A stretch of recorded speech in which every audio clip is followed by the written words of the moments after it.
All right, so you guys saw my video about, the Ally Aquinta Justin Gaethje fight being pulled because Ally Aquinta had to pull out, but Justin Gaethje was able to find another opponent in James Vick. UFC tapped James Vick for that spot. Person getting screwed over, possibly. Now, I don't know if he's going to get screwed over, but the person who could possibly be getting screwed over is Paul Felder.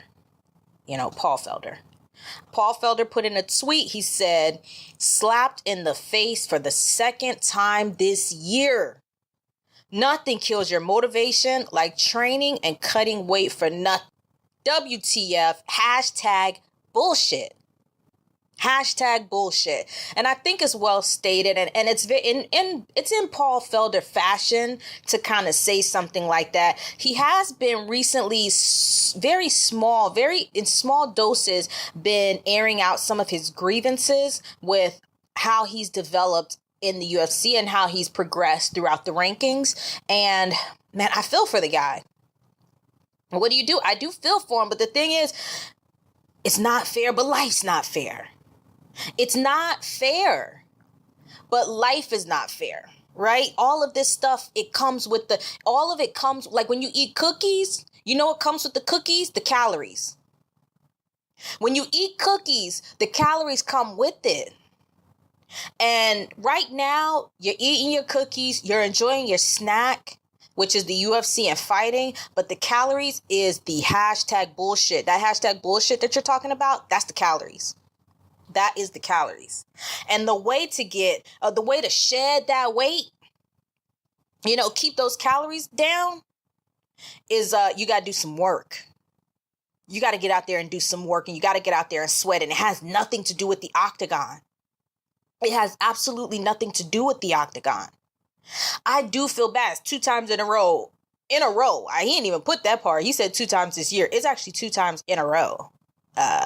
Which is pretty disheartening, for the fans of Paul Felder. I'd like to see him in there, step in, elbowing somebody in the face or some shit. And also for Paul Felder and his camp. I'm sure those camps are not cheap. I'm sure they're not cheap. And I'm sure they're not easy. We know they're not easy. So I do feel bad for the guy, but the thing is, he's just in a badass division. That division is so badass. There's literally nothing that he can, I don't know what he wants to do. Because basically, Paul Felder is at number 14. He was going to be fighting James Vick, who was at number 11. He won't fight Anthony Pettis because they train together. What else is left? Michael Chiesa is fighting Pettis. Alexander Hernandez, I don't even know if that would have been a good fight. Alexander Hernandez popped out of nowhere, knocked out Beneil Dariush real quick. That guy literally popped out of nowhere. He came out of nowhere. I'm looking at the rankings. That's why I'm just kind of scattered a bit. But Alexander Hernandez is an unknown person. He literally could be a warm body. Now, he looked amazing. He looked like he was shot out of a damn cannon. And he came in there and made it a very quick night with Beneil Dariush. Anyways, that guy's I'm not sure. I can't remember who he's booked to fight. But he's booked to fight somebody. Is it? I don't know. He's booked to fight somebody. I think he's on this UFC. He's on one of these cards that's coming up. I cannot remember who he's supposed to fight. But he's out. Trinaldo, he could go. Paul Felder could go back and take that L from Trinaldo because he lost to Trinaldo. He lost to Francisco Trinaldo.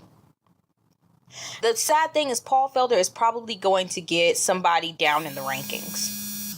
I don't think he's going to get a person who is on a win streak or on any type of run. There's just nobody up there.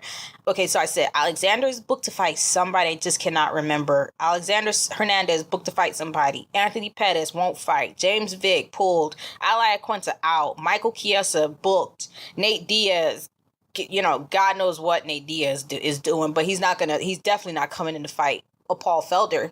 I think he's only going to fight for Conor McGregor. Justin Gaethje booked. Edson Barboza. That's a fight. I'm not sure. Unless Edson Barboza is booked, but it's just nobody left for him to be booked against. It's a shame too. He's just going to get another person down deep in the rankings.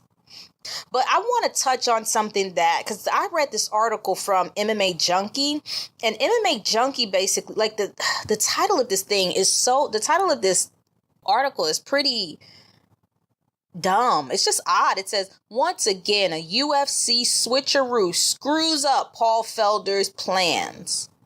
Which, that could have been the headline. That could have been it. And then people still would have clicked it. But then they put, and he deserves it least of everyone.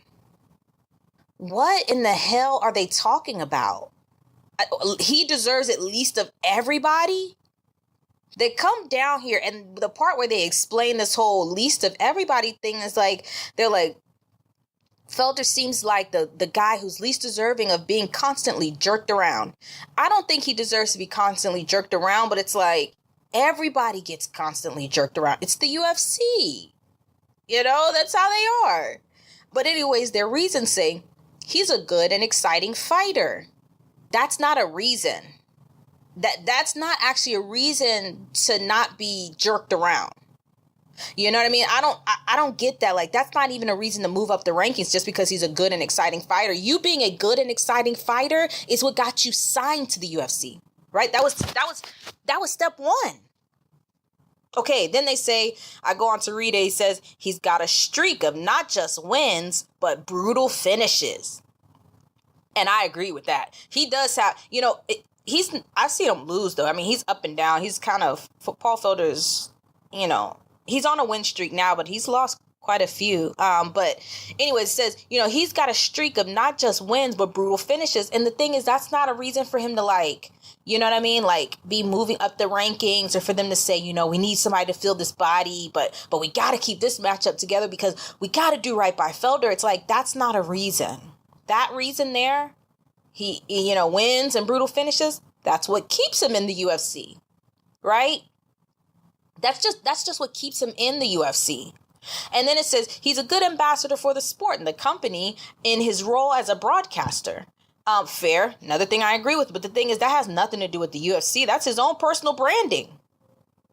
That is his own personal branding. And we've seen the UFC time and time again. They get fucked over by people who are branding themselves. People who get too big for the UFC, like Ronda, like Conor.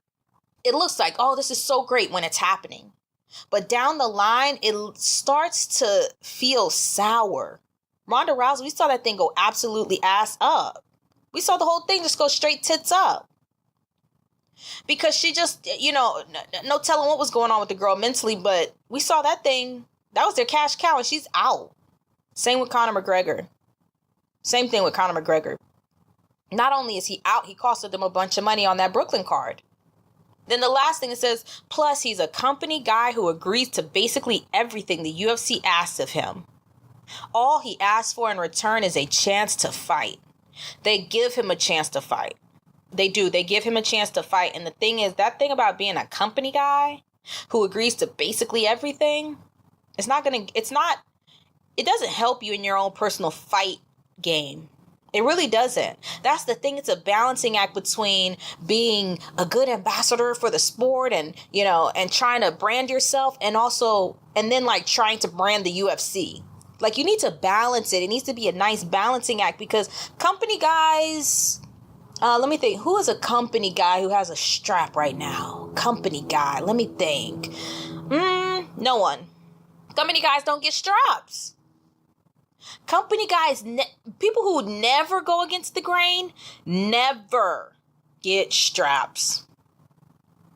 Post UFC sale to whatever they're called now, Endeavor.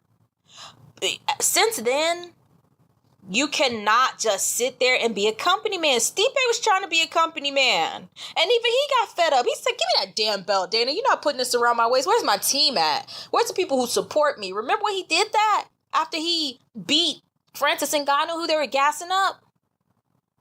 He did not even let Dana White put the belt on him. No, none of these champions are about that life right now. I'm going to be a company man. Amanda Nunes even had a tweet. You're not promoting my fight. Like, they're mouthy. All of them are mouthy.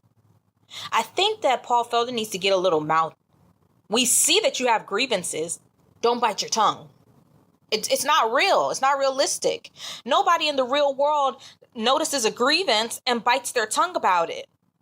They might do it for a little while, but at some point, you either you speak up and you get what's rightfully yours by speaking up, or you shut the fuck up and you never get to see your own greatness. That greatness that you see in the future, you don't get to realize it because you decided to accept being treated like garbage. You know?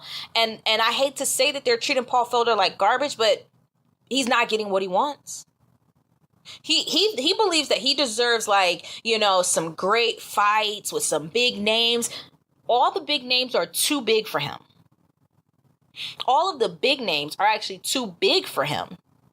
And to be honest, his fight record isn't like, his fight record is good, but like in the UFC, it's not that great. He's lost to Edson Barbosa, he's lost to Ross Pearson, and he's lost to Francisco Trinaldo. You know, but he is a good fighter. He's a great fighter. He's a finishing fighter. Definitely a finishing fighter. If he's going to be upset about this, just having to get a warm body, you know, I understand it. Continue to air out your grievances and you'll get somebody good eventually. That's what happened with James Vick. James Vick has been complaining. Only every time I hear James Vick, he's complaining about the way that the UFC is overlooking him when it comes to booking good opponents. You know, these arguments aren't about money. They're about just booking good opponents. I think that's a fair argument. Because we see it, right? Whenever they complain about money, we don't see how much money they make. So it's kind of like, well, I don't know. You know, that's your grievance. We don't know that. But this grievance is obvious. Like, we see that you're not getting great opponents and we see that you're finishing a whole bunch of fights and you're on this win streak, you know, great. But I don't know. I just think that Paul Felder needs to take a couple of more wins, start opening up his mouth a little bit, and he'll be up there. He'll definitely be up there, or at least he'll get a chance to go against somebody where he can test himself. Because that's really all he's looking for is a test. You know, UFC Boise up in the air for Paul Felder. I hope that he gets a good fight. I know he's not going to get I know he's not going to get what he wants, but I do hope he gets something. I do hope that he gets just something. Don't pull him from the card like y'all did at Brooklyn. Give him something. All right. Thanks, guys. Like, comment, subscribe.